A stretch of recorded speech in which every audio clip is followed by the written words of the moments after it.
ગાંધીનગર જિલ્લાના માણસા તાલુકાના મહુડી જૈન તીર્થ ખાતે 20 ઓક્ટોબર એટલે કે સોમવારે કાળી ચૌદશ નિમિત્તે ઘટા કર્ણવીરની પૂજા હવન તેમજ પ્રતાર લક્ષ વિધિનો કાર્યક્રમ પણ યોજાવાનો છે। કાળી ચૌદશના પવિત્ર દિવસે વહેલી સવારથી જ મોટી સંખ્યામાં જૈન પરિવારો અને દાદાના ભક્તો પવિત્ર યાત્રાધામ મહુડી પધારશે અને હવનમાં જોડાને ચમત્કારી મંત્રના 108 જાપ કરવાની સાથે સાથે નાડા ચડીની ગાંઠ પણ વાળશે। બપોરે 12 વાગ્યાને 39 મિનિટે મૂર્તિને હવન સાથે 108 વખત ઘટારવા કરીને દરેક ઘટના સાથે હવનના આહુતિ આપવામાં આવશે।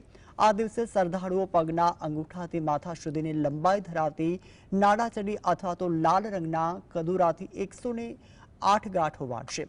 પહેલો ડંકો વાગશે ત્યારે જૈન નેતને ભાવિકાઓ દ્વારા કદુરીની એક ગાંઠ વાળવામાં આવશે અને સર્વ મનોકામના પૂરી કરતો 108 ગાંઠોનો દોરો અતિ પવિત્ર ગણવામાં આવે છે।